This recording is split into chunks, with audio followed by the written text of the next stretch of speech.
I wonder if you noticed the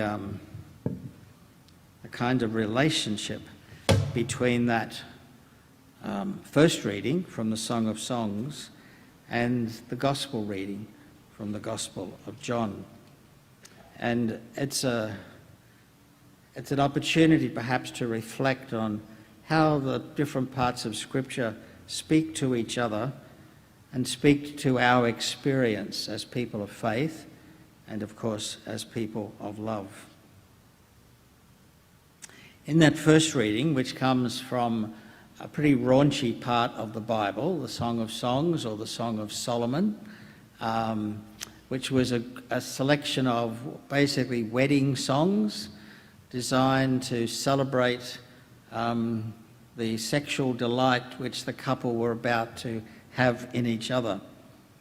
In fact, the Song of Songs was so popular with men who'd been drinking too much ale at the tavern and had memorised all the poems off by heart so they could sing them, like football songs, I guess, that in the rabbinic period, in the 2nd, 3rd and 4th century of the Common Era, the rabbis would not allow this to be used because it was, in fact, they had a conversation about whether it should even be in the Bible, okay?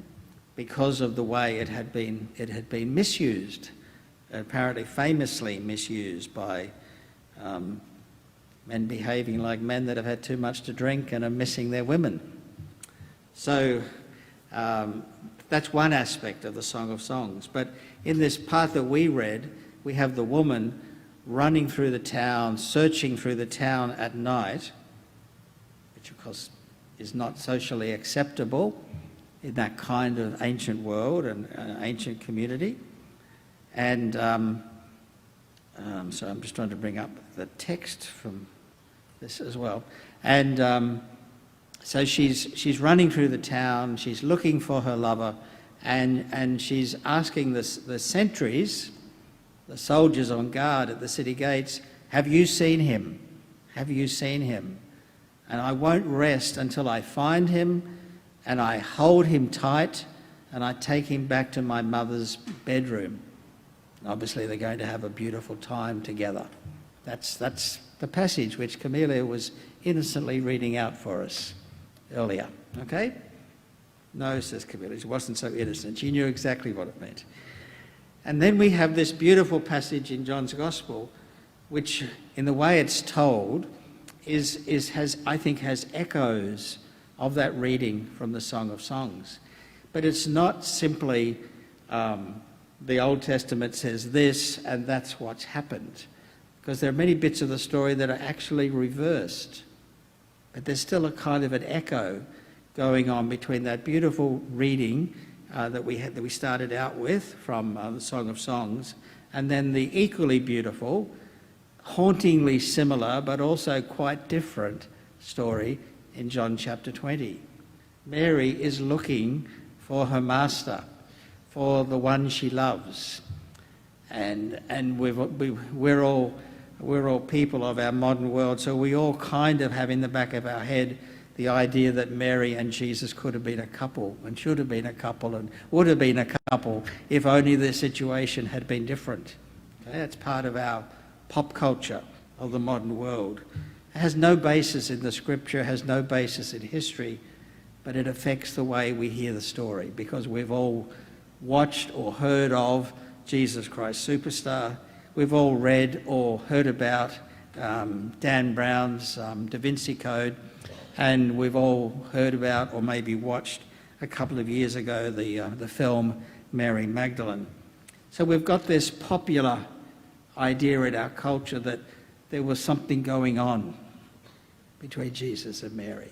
And if only their life situation had been different, they would have made a lovely couple and had a nice cottage by the Sea of Galilee and sold fish and fixed up broken chairs or something at the same time. But in the way the Gospel tells the story, here is Mary looking for the one whom her soul loves. But those words come out of Song of Songs. Okay? I'm looking for the one whom my soul loves. And that's a beautiful description of Mary Magdalene, although it's not written or ever understood as a prediction of Mary Magdalene, but it's a dynamic out of the Song of Songs, which is being echoed and honoured and celebrated in the lived experience of Mary Magdalene on that first Easter morning. She's running through the town in the Song of Songs, trying to find her beloved, and asking the guards, "Where is he?" In the Gospel of John, Mary has gone to the tomb and finds it's empty. And she's asking the guards, in this case the angels and the gardener, who turns out to be Jesus, "Where is he? Where have you put him? Tell me where you put the body. I will go and take it away and bury it properly." Okay? Very different story from the Song of Songs, but a story about passionate love and devotion and engaging with those who are responsible for the safety of the city and wanting to know where the beloved is to be found. In the Song of Songs, the woman wants to find her lover, hold him tight, and take her back to her mother's house. In the Gospel story, Jesus says, "Don't touch me. Don't cling to me." Like, unwrap yourself, Mary. This is not going to happen. I'm needing to go to my Father's house. I'm not yet ascended to my God and your God, to my Father and your Father. So there's an echo of the Song of Songs, but it's totally different. This is not prediction and fulfillment. It's more that there's a spiritual dynamic that we find in some of the stories in the Old Testament, and then we find those same dynamics at work in different stories, in different moments in the New Testament. So we have this, I think, beautiful kind of intertextual dynamic going on between the Song of Songs and the Gospel of John, which of course is the Gospel which is so focused on love, and where we have this mysterious character, the disciple whom Jesus loved. Not Mary, by the way, one of the guys, never named. We don't know who this person is, but the disciple that Jesus loved. That's a character in the storyline of John's Gospel that's only found in John's Gospel, never found anywhere else, not in Mark, Matthew, Luke. It's just a character in the way that John's Gospel tells the story. The disciple Jesus loved, which gives us a kind of a little space in the story to place ourselves, because we are also the disciple whom Jesus loved. Mary herself, we don't know a great deal about. One thing we do know is that she didn't come from a village called Magdal, but that's never said about her. The word Magdal, or in Arabic Migdal, is the word for a tower. We might say a spire if we were down the road at St Andrews, or if they had finished the cathedral according to the plan, we'd talk about the bell tower outside, okay? So Mary, like several of Jesus' disciples, has given a nickname, and the nickname sticks so well that we actually know not much other than her nickname. Jesus called her the Tower, Migdal. Mary the Migdal. Jesus, remember, gave Simon, I almost said Peter, gave Simon the nickname Peter, which means rocky. Big, thick, stupid, dependable, solid hunk of rock. Okay?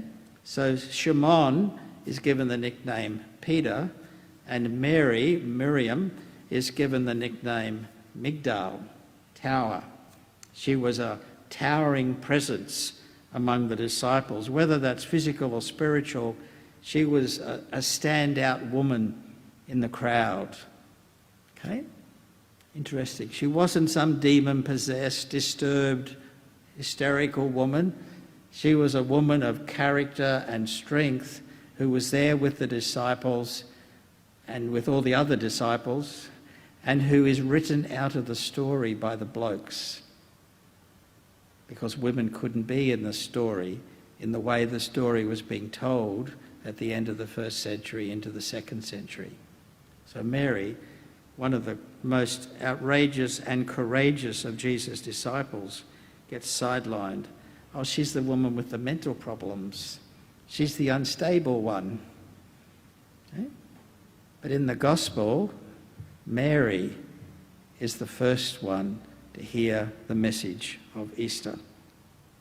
It's Mary who's sent to the disciples to tell them that Jesus is alive, and that's why in Catholic circles she's known as the Apostle to the Apostles, because she's sent by Jesus to give the Easter message to the guys. And where were they?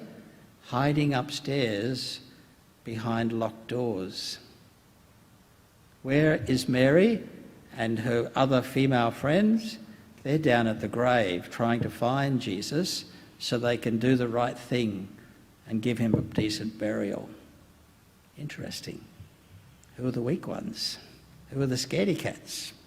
Who are the unstable ones? So Mary Magdalene is a much maligned and much overlooked and probably much misunderstood person, but she's a character we do well to pay attention to, and not just because the 22nd of July is my wife's birthday. So she's obviously pretty big in our family, okay.